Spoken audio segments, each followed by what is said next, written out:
Oke, baik. Ustadz, ini saya membacakan satu pertanyaan dulu ya, yang via chat. Monggo, silakan Mas. Assalamualaikum Ustadz. Bagaimana terkait dengan penerapan ITE saat ini yang digunakan untuk membungkam aktivis Islam? Nah, oke, dipersilakan Ustadz Sodik. Baik, langsung saya jawab ya. Memang terutama setelah Pilkada 2017, Undang-Undang ITE itu sering sekali digunakan oleh pihak penguasa untuk katakanlah dalam tanda kutip yang membungkam atau bahasan itu, atau justru mempidanakan begitu ya beberapa aktivis Islam. Begitu juga ada ulama, begitu juga ada politisi, bukan hanya dari orang Islam saja yang dibatasi suaranya menggunakan undang-undang ITE ini. Nah, ini tentu saja menjadi catatan juga bahwa undang-undang ITE ini memang saat ini sudah direvisi beberapa kali karena memang juga dikritisi oleh para aktivis kebebasan bersuara dan berpendapat, karena undang-undang ITE ini dalam tanda kutip banyak yang disebut sebagai pasal karet, gitu, karena bisa digunakan untuk memenjarakan lawan politik dan lain sebagainya. Nah, ala kulli hal, bahwa kalau kita sebenarnya mematuhi rambu-rambu dan etika cara bermedia sosial sesuai dengan syariat Islam, sebenarnya kita akan lebih mudah untuk terhindar dari jeratan undang-undang ITE ini. Kecuali memang pasalnya pasal yang dibuat-buat ya, seperti pasal makar gitu ya. Kalau pasal penghinaan, pasal pencemaran nama baik gitu, nah, itu memang sifatnya pasal karet gitu. Jadi memang teman-teman harus hati-hati juga ketika dalam memposting di media sosial, ketika menyebut nama gitu ya. Ketika sudah menyebut nama secara definitif, maka itu sudah bisa masuk terkena dengan undang-undang ITE. Tapi kalau hanya menyebut dengan kiasan-kiasan atau tidak menyebut nama secara langsung, maka itu tidak bisa dipidanakan. Tapi namanya pasal karet ya, kalau memang orang yang sudah katakanlah akunnya memang sering memposting hal-hal yang sifatnya kontroversial dan menarik perhatian, tentu saja pasti akan dengan sangat mudah untuk ditarget. Tetapi sekali lagi saya garis bawahi bahwa ketika kita mengikuti rambu-rambu dan etika cara bermedia sosial yang santun, tidak menghina, gitu. Seandainya melakukan kritik juga melakukan kritik dengan cara yang santun, dengan cara yang baik, dengan bahasa yang lugas, tetapi dengan cara yang berlandaskan akhlakul karimah, maka kita tidak perlu mengkhawatirkan katakanlah undang-undang ITE ini. Jadi kita masih tetap bisa kok melakukan kritik dengan cara yang santun, menyampaikan pesan, nasihat, menegur orang yang melakukan kemungkaran dengan cara-cara yang baik. Kecuali memang tadi katakanlah ya sudah ditarget gitu sedemikian rupa sehingga pasal karet ini bisa diterapkan pada saat itu. Jadi ada dua hal di situ, bahwa pasal undang-undang ITE sendiri hari ini mendapatkan banyak kritikan, gitu ya, termasuk dari aktivis HAM, aktivis kebebasan berpendapat. Tetapi di sisi lain, kita sebagai Muslim ketika kita juga mengikuti cara-cara bermedia sosial yang baik dengan akhlakul karimah, maka saya kira undang-undang ITE ini bukan hal yang satu-satunya yang patut diperhatikan, bukan satu-satunya hal yang patut dikhawatirkan. Demikian menurut saya, Mas Kevin. Oke, jazakumullah khairan Ustadz Sodik yang telah menyampaikan jawabannya. Gimana Mas Dodi terkait dengan jawaban Ustadz Sodik? Apakah ada yang ingin ditanggapi lagi atau cukup sebelum masuk kepada pertanyaan selanjutnya? Halo Mas Dodi, bagaimana terkait dengan jawaban Ustadz Sodik? Apakah cukup ataukah memang ada yang ingin ditanggapi lagi? Oh cukup Ustadz. Baik Ustadz, ini ada iya. Baik Ustadz, ini ada pertanyaan selanjutnya dari akun hingga semua orang. Assalamualaikum Ustadz, mau bertanya, bagaimana hukum orang yang mencuri konten orang lain yang sudah susah-susah membuatnya? Apakah orang yang dicuri tidak akan mendapatkan apa-apa? Jadi ini kayak sebuah kerugian dalam membuat sebuah konten, Ustadz. Kalau di dalam hukum Islam jelas itu jatuhnya hukum pencurian. Ya. Tadi sudah kita bahas sedikit bagaimana hukum mencuri konten itu sama seperti hukum mencuri barang di dunia nyata gitu, sehingga jatuhnya seperti hukum pencurian. Kalau cuman masalahnya tadi kalau dalam hukum Islam itu kan ada nisab sehingga mendapatkan hukuman tertentu ya gitu. Tetapi dalam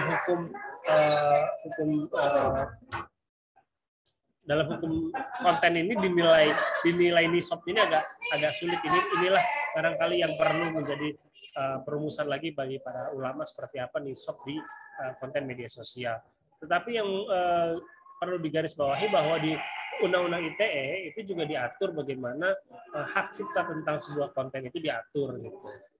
Tapi yang barangkali menjadi catatan adalah kalau misalkan pencuriannya hanya sekedar status atau konten tulisan, mungkin itu tidak akan nilainya ya. Saya tidak tahu seperti apa kan nilainya itu patut dilaporkan itu kalau sudah sampai seperti apa nilainya gitu. Tapi kalau sudah sifatnya ranah akademis gitu, banyak sekali tulisan-tulisan yang ketika itu untuk tuntutan akademis seperti penulisan jurnal atau tulisan-tulisan ilmiah, ketika dia sudah masuk ke ranah akademis, maka itu ada sifatnya namanya plagiarisme. Nah, plagiarisme ini biasanya kalau di dalam dunia akademis ada batasannya. Kalau untuk menulis disertasi atau tesis biasanya dibatasi 30% diperbolehkan. Gitu. Tapi kalau di atas itu berarti melanggar dan tidak bisa diluluskan. Nah, ini adalah contoh bagaimana menduplikasi atau mencuri konten di media sosial itu tidak diterima di dalam ranah apapun, baik ranah akademis maupun ranah sosial. Nah, Undang-Undang ITE juga mengatur, tapi aturannya itu melibatkan hak cipta yang besar, misalnya mencuri konten digital seperti lagu gitu ya, seperti video gitu, itu baru biasanya dikenakan hukuman. Tapi kalau hanya sekedar mencuri postingan, mencari status atau mencuri gambar, nah ini saya belum tahu aturan hukumnya seperti apa gitu. Tapi dalam syariat sudah jelas bahwa mencuri konten di media sosial sama seperti dengan mencuri benda di dunia nyata. Demikian, mudah-mudahan menjadi jawaban. Allah ya, baik. Bagaimana untuk tanggapannya hingga semua orang terkait dengan jawaban Ustadz Shadiq? Oke, baik Ustadz, saya ingin sedikit menanggapi dengan pertanyaan yang tadi itu.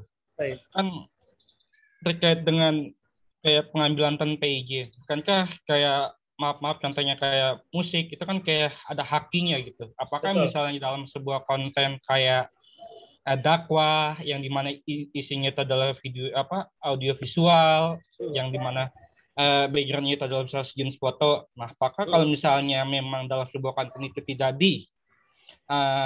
maksudnya dimasukkan ke haki, apakah ketika misalnya si pihak A-nya ini kecewa gitu atau nggak merasa kayak merasa nggak dihargai dengan caranya dia, apakah ketika memang dia nggak mencantumkan, dia nggak mendapatkan royalti, dia masih bisa menuntut orang yang plagiat ini, Ustaz? Nah, itu pertanyaan saya.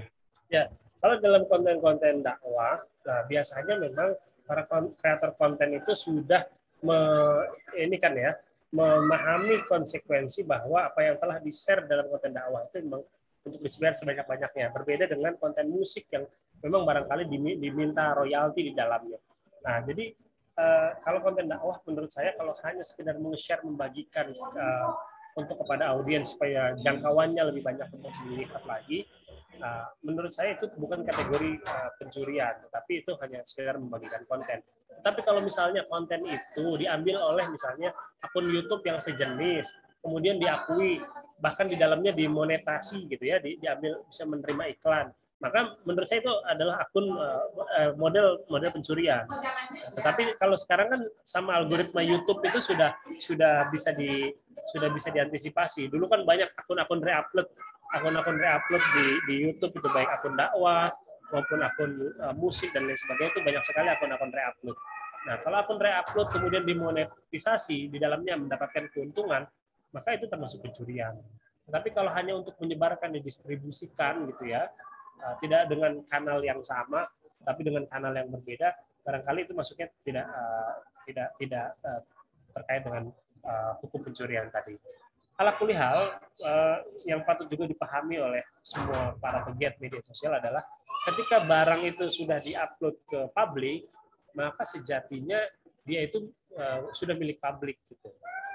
Kalau dia sudah diupload upload ke media sosial gitu ya. Tetapi ada hal-hal yang memang sifatnya punya hak cipta. Nah, barang yang punya hak cipta ini sebenarnya kan dibatasi. Tidak semua barang punya hak cipta gitu. Misalnya kalau seperti kayak konten podcast, mungkin isinya itu bebas untuk disebarkan. Tetapi namanya mungkin ya itu ada hak cipta, misalnya podcast dakwah podcast dakwah sahabat karib. Nah, itunya ini diberikan hak cipta sehingga orang lain nggak boleh ngeklaim dengan nama yang sama. Jadi ada aturan yang ketat tentang hak cipta itu sendiri gitu. Sehingga apa saja tidak semua konten bisa dihak ciptakan. Tetapi sekali lagi kalau misalnya itu memang bermuara kepada dakwah dan kebaikan, biasanya para aktivisnya juga tahu bahwa semakin terdistribusi semakin justru malah pesan dakwahnya semakin bersebar dan memberikan manfaat bagi orang lain. Jadi memang ada aturan ada rambu-rambu yang berbeda antara konten musik, konten video atau audiovisual film dengan konten dakwah. Gitu ya. Memang kalau dakwah niatnya memang untuk didistribusikan ke banyak orang sehingga orang tidak perlu khawatir kontennya untuk dicuri, kecuali misalnya tadi ya di-upload kemudian dimonetisasi sehingga ada orang lain yang mengambil manfaat bukan manfaat dakwah tetapi manfaat material dari situ. Itulah baru yang kemudian bisa dijatuhi oleh hukuman hak cipta. Allah a'lam bishawab. Oke. Syukran Ustaz atas jawabannya. Mungkin ada pertanyaan lagi nih. Ada 3 pertanyaan langsung. Ini mau langsung dijawab atau bagaimana nih? Atas nama satu orang Ustaz. Boleh Mas. Langsung ya. Langsung dijawab ya. Dari Wardatul Ulia. Ada 3 pertanyaan. Pertanyaan yang pertama itu adalah, ada yang mengatakan bahwa program SDGs itu merupakan program kapitalis. Bagaimanakah itu, Ustaz? Sedangkan kalau dilihat, program itu untuk kesejahteraan. Itu pertanyaan yang pertama. Ya. Oke. Pertanyaan yang kedua, bagaimana menge-share informasi perempuan yang tidak menutup aurat? Nah, bagaimana itu menge-share informasi perempuan yang tidak menutup aurat? Nah, yang ketiga itu adalah, kalau menyebarkan PDF buku, itu termasuk melanggar hak kita atau enggak, Ustadz? Ataukah adakah semacam syarat-syaratnya, Ustadz? Nah, seperti itu, Ustadz. Baik. Yang pertama dari Wardatul Ulia dulu, soal SDGs. SDGs itu kan programnya sebenarnya dari PBB ya. Dia singkatan dari Sustainable Development Goals. Jadi ada beberapa tujuan-tujuan yang diharapkan oleh PBB dapat dicapai oleh negara-negara tujuan. Di antaranya adalah yang disasar sebenarnya negara-negara berkembang seperti Indonesia dan negara-negara berkembang lainnya. Nah, di SDGs itu memang tadi disebutkan sebagai program PBB dan beberapa agenda di dalamnya mencakup agenda feminisme gitu. Dan juga pasti ya agenda kapitalisme jelas gitu. Karena memang bagian dari global power ya yang menggunakan PBB sebagai tangan untuk menyebarkan agendanya ke negeri-negeri dunia ketiga dan negeri-negeri yang sedang berkembang.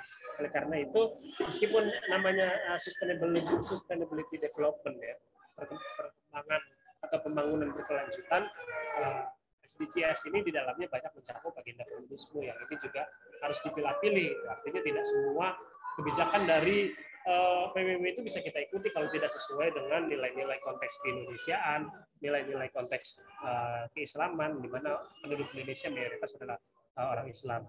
Seperti contoh kebijakan PBB yang misalnya kalau dalam dulu di eranya Pak Soeharto itu ada namanya teori ekonomi trickle down effect ya. Trickle down effect itu teori ekonomi menetes ke bawah. Jadi itu juga digalakkan oleh PBB, kemudian digalakkan ke negeri-negeri berkembang, dan Indonesia termasuk yang mengadopsi teori ekonomi menetes ke bawah tersebut. Jadi kata teori trickle down effect itu, kekayaan itu cukup dikasih ke segelintir orang, nanti kekayaan itu akan menetes ke bawah perlahan demi perlahan. Jadi orang-orang yang miskin dan menengah ke bawah nanti akan cipratan dari hasil kekayaan yang didapat dari orang-orang kaya. Kenyataannya teori trickle down effect itu tidak pernah terbukti, dan kekayaan itu tidak ngerembes ke bawah tetapi tetap bertahan di orang-orang kaya saja gitu. Jadi teori ekonomi yang diagendakan oleh PBB zaman dulu itu juga ada yang terbukti gagal gitu. Nah, hari ini mereka mencoba mengemasnya lagi misalnya dengan nama SDGs. Padahal di dalamnya itu ada agenda utang luar negeri, ada agenda feminisme dan lain sebagainya lah. Ada agenda dominasi power gitu antara Amerika dan negara Eropa dengan negara-negara timur seperti Rusia dan Cina. Jadi ini pembahasannya agak politik dan di luar dari bahasan kita, tapi nggak apa-apa, kita coba kulik sedikit ya, karena cukup menarik. Jadi SDGs pada dasarnya adalah agenda global power gitu, yang menggunakan kepanjangan tangan teknologi. Kemudian yang kedua, masih dari pertanyaan Wardatul Ulia, bagaimana nge-share informasi perempuan yang tidak menutup aurat. Kalau saya sih, menurut saya lebih baik powerful itu bukan hanya dari kata-kata ya, tetapi juga dari tindakan. Artinya konten-konten audiovisual hari ini tentang yang mempropagandakan atau mengkampanyekan tentang penggunaan jilbab dan menutup aurat itu juga banyak dilakukan oleh para muslimah Eropa gitu ya. Di mana kita tahu bahwa muslimah di Eropa itu bahkan mereka mengalami tekanan yang lebih dahsyat. Di sini kita tidak ada orang perempuan pakai kerudung di kata-katain. Tapi kalau di Eropa itu para perempuan itu bahkan dilarang sekolah. Di Perancis ya, seperti Perancis menerapkan kewajiban dilarang memakai cadar dan kerudung di sekolah. Kemudian di beberapa negara Eropa, Denmark, kemudian Jerman itu juga keras kepada muslim yang menggunakan menutup auratnya. Nah, padahal sebenarnya perempuan-perempuan di sana itu bisa menepis tudingan bahwa seolah-olah perempuan kan selama ini barat menggambarkan memotret seolah-olah perempuan yang berkerudung menggunakan cadar itu kampungan, tertutup, terkekang gitu. Padahal sebenarnya banyak juga muslim-muslim Eropa yang bisa aktif gitu, bahkan menjadi wira swasta gitu, bisa trainer gitu, melakukan kegiatan sama seperti pemberdayaan seperti kaum laki-laki. Bahkan di antara mereka juga banyak yang bisa aktivitas outdoor, naik gunung, naik sepeda, meskipun dengan baju yang tertutup gitu. Nah, ini menurut saya hal-hal semacam ini yang perlu diungkap, bahwa bukan hanya kita tadi menganjurkan, oh ini wajib loh, ini bagaimana peran penting lah, tetapi menunjukkan bagaimana akhwat-akhwat yang bermuslimah, bercadar, berkerudung itu juga banyak yang berprestasi. Mereka juga bisa banyak melakukan kegiatan-kegiatan yang disangka orang tidak bisa gitu. Nah, dengan cara seperti itu barangkali kampanye-kampanye untuk menutup aurat, untuk melawan atau mengeliminir tuduhan-tuduhan yang diskriminatif terhadap kaum muslimah yang bercadar itu bisa teratasi secara perlahan. Jadi lebih baik memperlihatkan show the world daripada hanya menunjukkan kata-kata. Jadi lebih baik kita menunjukkan apa sih yang bisa diperbuat orang dengan orang yang bercadar atau menutup aurat, menggunakan kerudung jilbab panjang dibandingkan orang-orang yang enggak. Dengan menunjukkan prestasi-prestasi muslimah semacam ini, barangkali pesannya akan lebih kuat dan lebih santai, sekaligus menangkis tudingan-tudingan yang sangat miring dari para orang barat yang memusuhi agenda Islam. Allah alam bisawab. Demikian jawaban bagi Mbak Wardatul Ulia. Kemudian tadi sekaligus pertanyaan dari Muhammad ya, soal menanamkan adab dan akhlak kepada anak-anak agar bisa menggunakan media sosial dengan bijak harus dimulai dari mana.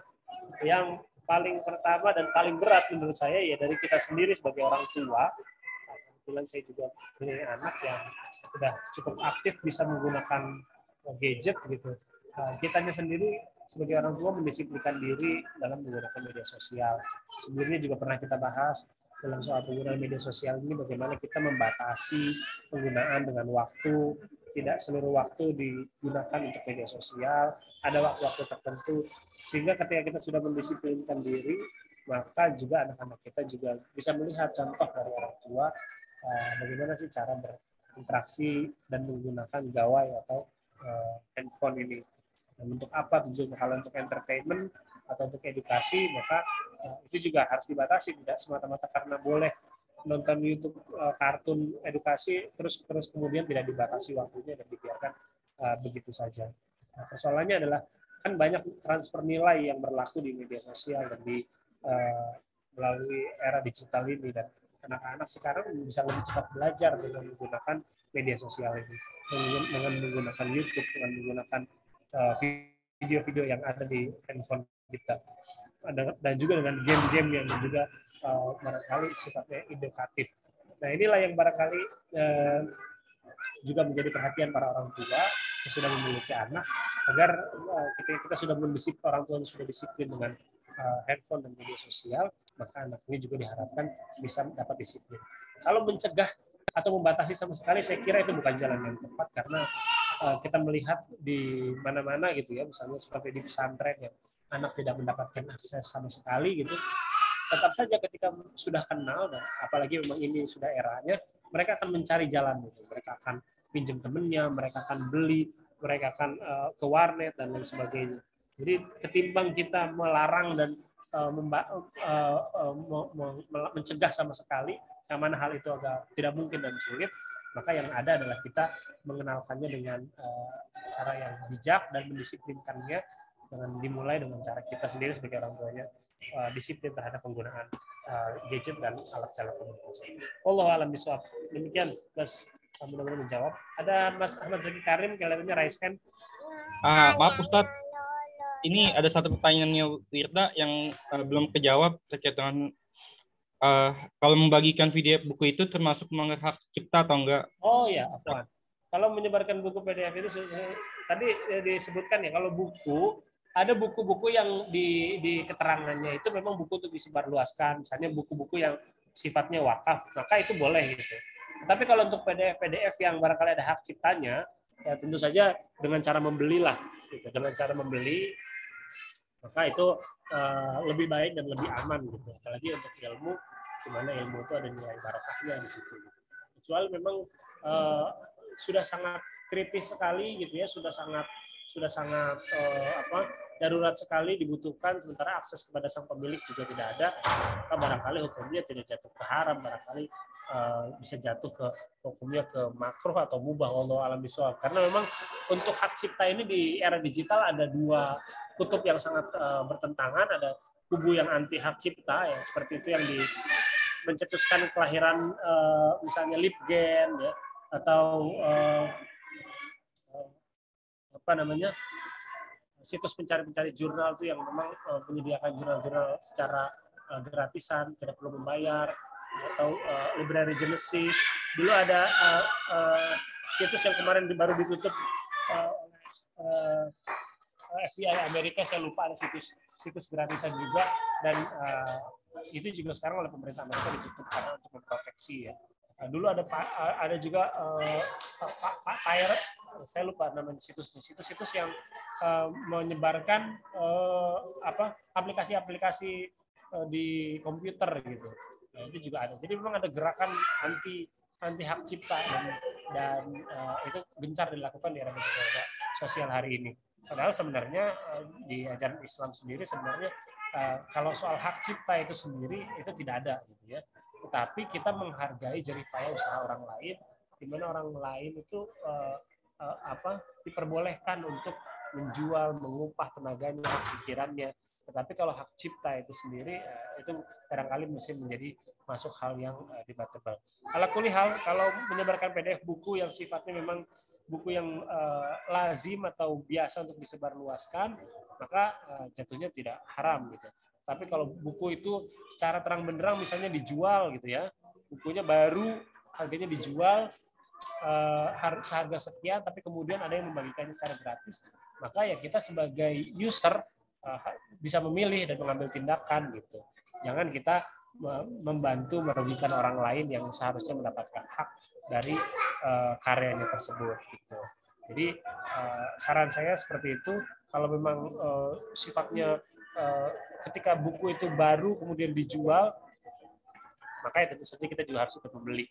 Tapi kalau itu adalah buku lama yang penulisnya sudah meninggal, ahli hak warisnya sulit ditemui, sementara nilai emergensinya juga genting bagi ilmu pengetahuan gitu. Dan kita juga tidak mengambil benefit di dalamnya, kita hanya ingin mencari ilmu di dalamnya. Barangkali itu jatuhnya masih diperbolehkan. Wallahu a'lam bishawab. Barangkali bisa ditanyakan juga kepada para asatidz yang memiliki kapasitas terkait hal ini, terkait hukum hak cipta ini, sehingga bisa mendapat jawaban yang lebih memuaskan. Wallahu a'lam bishawab. Ya, syukran Ustadz atas jawabannya. Teman-teman ada yang ingin bertanya lagi? Kalau ada yang ingin bertanya lagi, nggak apa-apa, ditunggu. Nah, batasnya sampai jam 11 ya Ustadz ya? Boleh Ustadz, jam 11 kalau misalkan jam setengah 11 dirasa cukup, nggak ada masalah. Atau sampai 10.40 boleh. Ya. Teman-teman ada yang ingin bertanya lagi sebelum kita tutup? Kalau Mas Ahmad Zaki Karim itu ada yang raise hand. Mas Ahmad Zaki Karim dibuka aja, Mas. Ya, udah boleh. Oke. Bismillah, Assalamualaikum, Ustaz. Izin bertanya. Waalaikumsalam warahmatullahi wabarakatuh.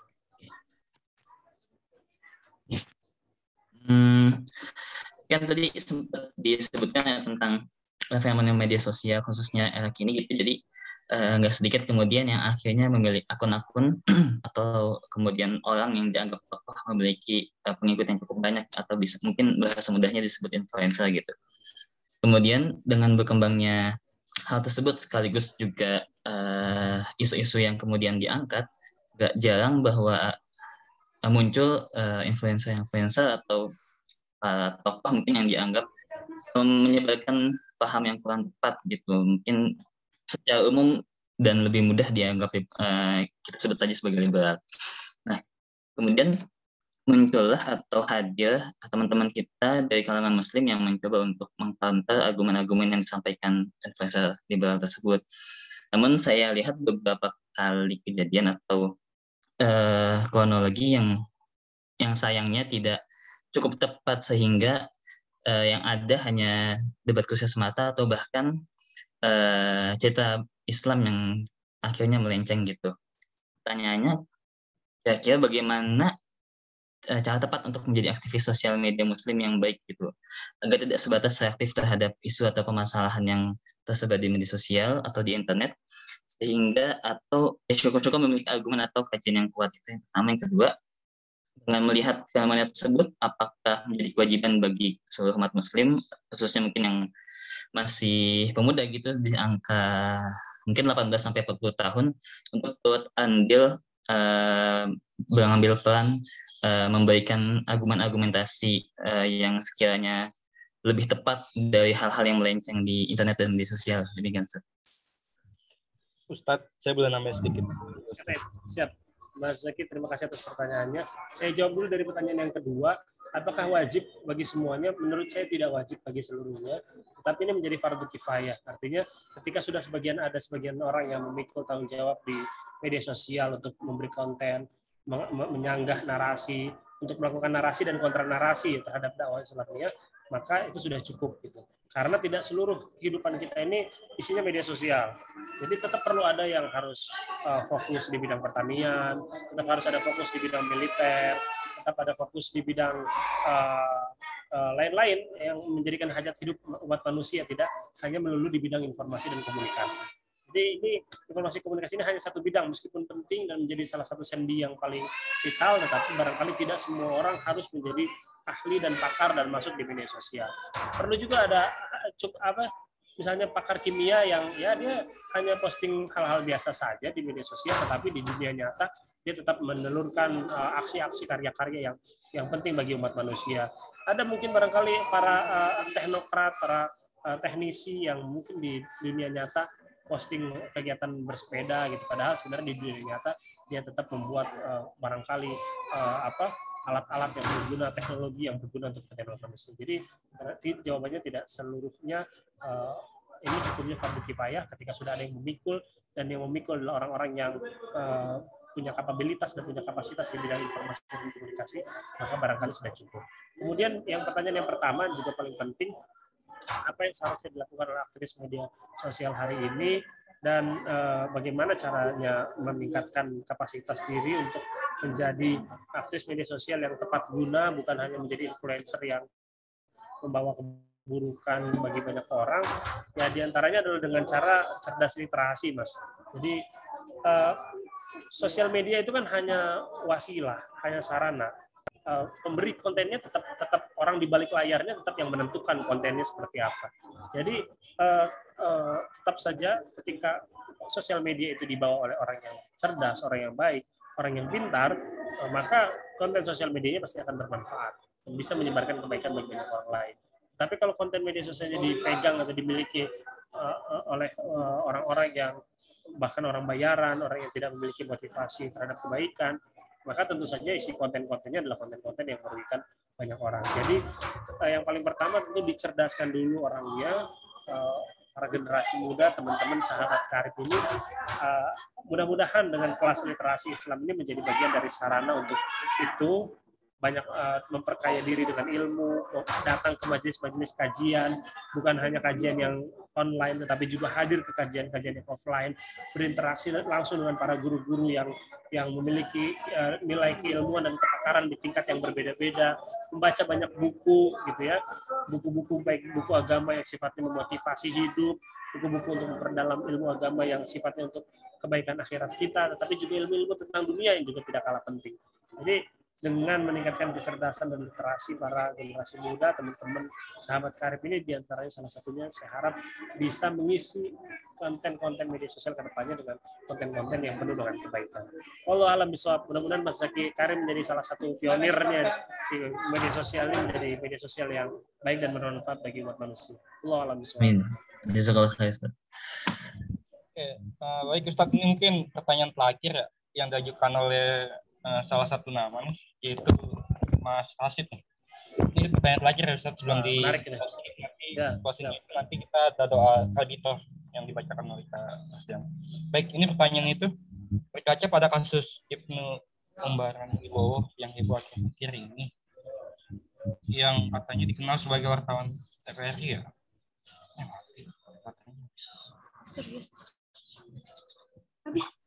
Mas, saya sudah bisa menangkap pertanyaannya, saya sudah baca. Ini memang kasus yang menarik, terjadi di daerah Jawa Tengah ya. Ada wartawan dikenal 15 tahun menjadi wartawan, tapi ternyata kemudian diangkat menjadi Kapolsek. Jadi rupanya wartawan itu hanya tugas samaran, dia bertugas sebagai intelijen kepolisian, dan kemudian setelah dirasa pengabdiannya cukup dilantik menjadi polisi. Dan peristiwa ini tentu saja mendapatkan protes dan kecaman yang keras dari Aliansi Jurnalis Indonesia (AJI) dan juga komunitas pers di Jawa Tengah. Bagaimana kok bisa polisi mencampuri pekerjaan wartawan? Padahal seharusnya pekerjaan wartawan itu kan pekerjaan yang mulia, yang netral, objektif. Dia tidak boleh berada di bawah satuan manapun gitu, karena berita informasi dari wartawan diharapkan dapat menjadi pertimbangan bagi masyarakat dan para pengambil kebijakan. Kalau ada polisi yang disusupkan menjadi wartawan, kemudian wartawan tersebut kemudian mencampuri pekerjaan jurnalistik, tentu saja menjadikan karya-karya jurnalistik yang ada menjadi tidak seimbang, tidak objektif, dan tidak netral. Dan hal ini sudah dikecam dengan sangat keras oleh AJI, Aliansi Jurnalis Indonesia, dan diharapkan polisi tidak melakukan hal yang sama, meskipun mustahil. Karena kita tahu bahwa militer maupun polisi, salah satu di antara tugas pekerjaannya adalah mencari informasi sebanyak-banyaknya. Nah, pintu untuk mencari informasi sebanyak-banyaknya di antara jalannya adalah dengan cara menyamar sebagai wartawan, sehingga mereka bisa masuk ke segala lini dengan kartu pers. Dan itu sudah praktik yang sudah lama dilakukan. Cuman hari ini menjadi begitu telanjang karena ternyata kok Intel dikasih jabatan yang strategis, jabatan Kapolsek gitu. Padahal biasanya kalau di dunia intelijen itu ya dia tidak akan pernah diakui gitu kan. Bahasanya Intel itu ada gium gagal dicaci maki, berhasil tidak dipuji, kalau mati tidak dicari. Nah itu kalau teman-teman main ke kantor BIN gitu ya, di lapangannya ada tulisan kayak gitu, dan itu jadi slogan semboyan intelijen. Nah ini ada seorang intelijen yang sudah menyamar kok malah dilatih sebagai Kapolsek. Ini sebuah anomali, tetapi ini juga mendapatkan kecaman keras dari komunitas pers di Jawa Tengah.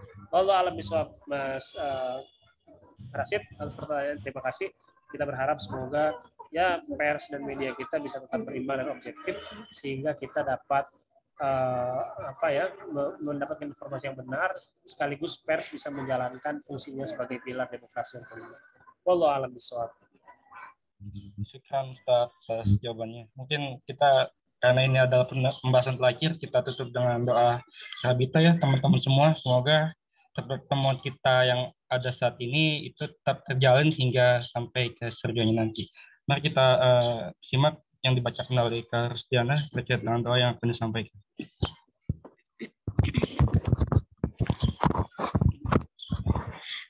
Gimana? Nggak bisa pakai itu.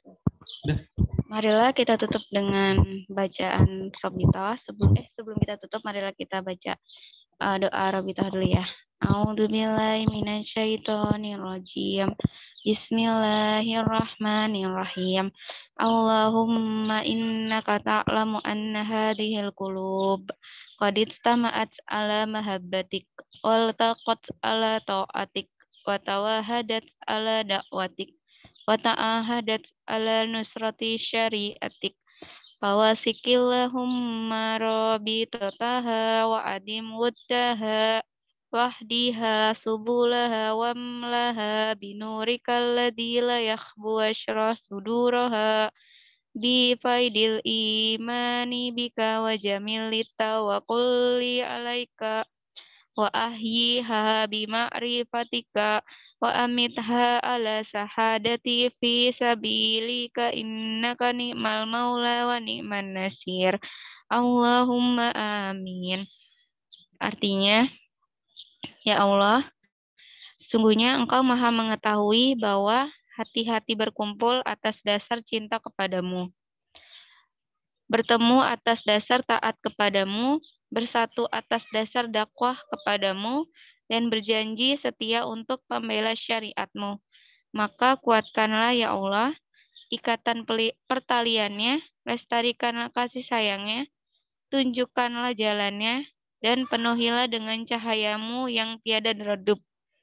Lapangkanlah dadanya dengan limpahan iman kepadamu dan indahnya tawakal kepadamu. Hidupkanlah ia dengan makrifat kepadamu dan matikanlah ia sebagai syahid di jalanmu. Sungguhnya Engkau sebaik-baik pelindung dan sebaik-baik penolong. Amin. Amin ya rabbal alamin. Shadaqallahul azim. Alhamdulillah, karena kita udah di penghujung acara ya, maka kita tutup kesempatan berbahagia ini dan mengucapkan lafaz hamdalah, alhamdulillahirabbil alamin. Kita tutup selanjutnya dengan surat kafaratul majelis. Subhanakallahumma wa bihamdika asyhadu an la ilaha illa anta astaghfiruka wa atubu ilaik. Dari saya kurang lebihnya mohon maaf. Wassalamualaikum warahmatullahi wabarakatuh. Waalaikumsalam.